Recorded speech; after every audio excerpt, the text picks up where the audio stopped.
নমস্কার, আপনাদের সবাইকে স্বাগত জানাচ্ছি অন্নপ্রাশনের আরও একটি নতুন ভিডিওতে। আশা করছি আপনারা সবাই যে যেখানে আছেন ভালো আছেন, সুস্থ আছেন।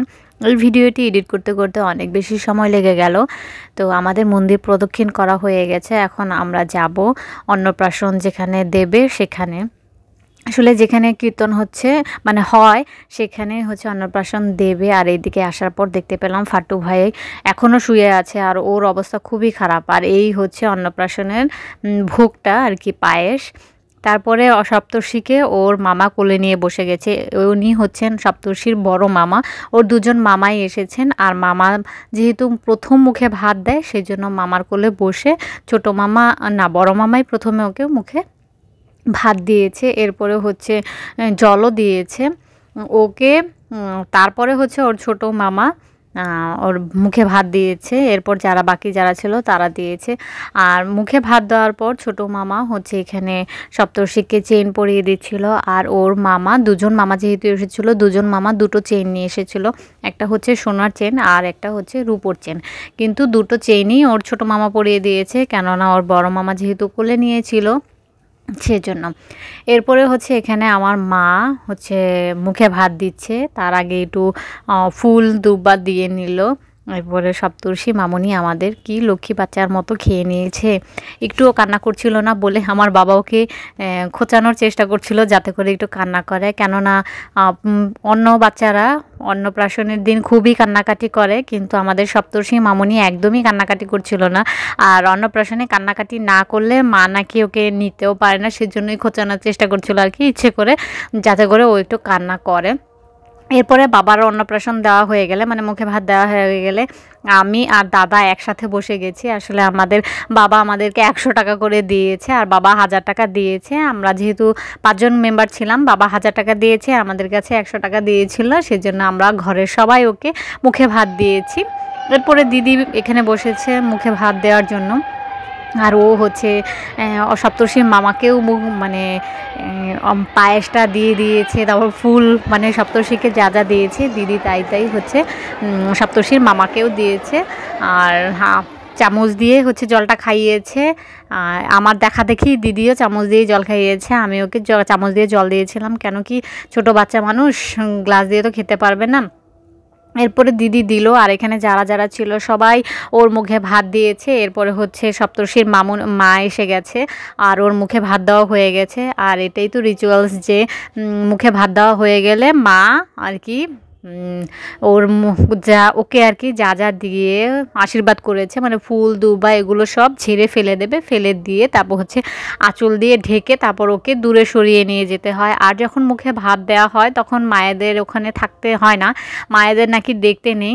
আর অন্নপ্রাশনের বেশিরভাগ নিয়মগুলোই তো বিয়ের যত নিয়ম হয় ততই নিয়ম থাকে, মায়েদের কিন্তু মেয়েদের বিয়েও দেখতে নেই। মা মেয়ে কে এখন নিয়ে চলে যাবে দূরে। আর আমাদের এখানে হচ্ছে প্রসাদের আয়োজন করা হয়েছে। রাজভোগ তো আমরা পাইনি, সকালের খাবারটাকে কি বলে বাল্যভোগ, বাল্যভোগ তো আমরা পাইনি, আমাদেরকে রাজভোগ দিয়েছে। আর এখানে ছিল পোলাও চালের ভাত, আলু ভর্তা আর হচ্ছে ডাল।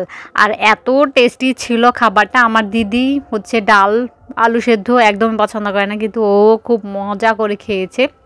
এরপরে ভাত খাওয়া হয়ে গেলে এত মজা হয়েছিল বলে ভাত খেয়ে আমরা ঘুরতে বেরোলাম। আর এত খেয়ে নিয়েছি যে আমাদের হাঁটতে কষ্ট হচ্ছিল। এরপরে আমরা চলে এসেছি এখানে ঘোরাঘুরি করতে। আর এখান থেকে আমাদের তেল নেওয়া হলো। আর ওই যে আমাদের তেল ভাঙানো হচ্ছে। আমরা অনেকগুলো তেল নিয়ে এসেছি, মোটামুটি 20 লিটারের মতো, 20 লিটারের মতো। এরপরে আমরা চলে এসেছি এখানে সমাধি মন্দিরে। আর এখানেই লোকনাথ বাবাকে সমাধিস্থ করা হয়েছিল। আর এখানে আমরা প্রণাম করলাম। তারপরে হচ্ছে বেশ কিছু ছবিও তুলে নিয়েছি স্মৃতি হিসেবে রেখে দেওয়ার জন্য। আর এই যে লোকনাথ বাবার যে আশ্রমটা আছে, এই আশ্রমটা প্রথমে কুঁড়ে ঘরের ছিল। এরপর এবারে দেখলাম যে কুঁড়ে ঘরে যে সন হয় সেগুলো ফেলে দিয়ে নতুন করে একদম সিমেন্ট দিয়ে ঢালাই করে দেওয়া হয়েছে। এরপরে এসছি আবারও এসছি আমরা হচ্ছে কবুতরের এখানে, কিন্তু এবারে আমরা আর কবুতর ওড়াইনি। কবুতরগুলো খাবার খাচ্ছিল বলে আমরা আর ওদেরকে ডিস্টার্ব করিনি। আর এখানে কত পরিমাণের কবুতরের ঘর ছিল, এরপরে এসছি এই পুকুরের কাছটায়, আর এই পুকুরেই সপ্তর্ষিকে স্নান করানো হয়েছে। আর এই পুকুরটা এত নোংরা হয়ে গেছে কি বলবো। আর এখানে আমরা তো অনেকদিন পরে এসেছি, আমরা এই দুর্গা মন্দিরটি এর আগে কখনো দেখিনি। আর দুর্গা মন্দিরটি এত সুন্দর করে বানানো হয়েছে, আর কত ভিড় দেখতেই পাচ্ছেন। আর এখানে আমরা ছবিও তুলেছি কিছু। আর দুর্গা ঠাকুর এখনো পর্যন্ত ফেলা হয়নি। দুর্গা ঠাকুরের মুখগুলো দেখতে কি সুন্দর লাগছিল, আপনারা একটু ভালো করে খেয়াল করে দেখলেই বুঝতে পারবেন। আমরা তো সব জায়গায় ছবি তুলেছি, আর সব থেকে বেশি সুন্দর হয়েছিল এই দুর্গা মন্দিরের ছবিগুলো। এরপর আমরা চলে এসেছি কীর্তন যেখানে হয় সেখানে।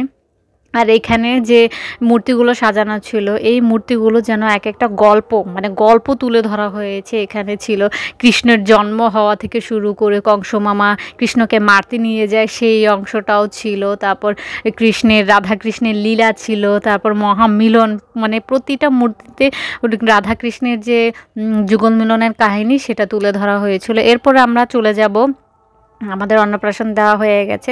এরপরে লোকনাথ বাবার এখানে আমরা প্রণাম করেছি, আর এখান থেকে আমরা একটু মাটিও নিয়ে নিয়েছি। এই মাটি খেতে আমাদের বেশ ভালো লাগে। আর এখান থেকেই হচ্ছে আমাদেরকে ভোগ দেওয়া হয়েছিল। এখান থেকে শুধু আমাদেরকে না, প্রত্যেককে এখানে ভোগ দেওয়া হয়। আর এর আগের বার যখন আমরা এসেছিলাম তখন হচ্ছে এই শ্মশানে খুব ভালো মতো সুন্দর করে ঘুরতে পেরেছিলাম, কিন্তু আজকে যেহেতু অনেকের সঙ্গেই এসছি, ওনারা সবাই গাড়িতে চলে গেছিলো বলে আমরা আর ভেতর পর্যন্ত যেতে পারিনি। আর এই হচ্ছে শ্মশান। গতবার মানে আগের বার এসে আমরা প্রচুর ছবি তুলেছিলাম এখানে। ভারতী থেকে চলে এসেছি, এসে সঞ্জয় দা শ্বশুর বাড়িতে যাচ্ছি। এখানে কিছুটা সময় থাকবো, খাওয়া দাওয়া করবো। মন্দির, হ্যাঁ বিয়েতে এসেছিলাম, আর মন্দির থেকে আমরা খাওয়া দাওয়া করে এসেছি। কিন্তু তারপরেও আজকে আমাদের এখানে খাওয়া দাওয়ার ব্যবস্থা করেছে। আমার পেটে একদমই খিদে নেই, মানে এত প্রসাদ খেয়েছি তার জন্য আমার খাওয়ার ইচ্ছা নেই। হ্যাঁ প্রচুর গরম লাগছে, শীত লাগে বাইরে বেরোলে গরম লাগে। আর কি চিপা রাস্তা দিয়ে গলি দিয়ে আমরা যাচ্ছি। তো যাই, যে এখানে কিছুটা সময় রেস্ট নিব, তারপর আমরা আবার ফিরে যাব।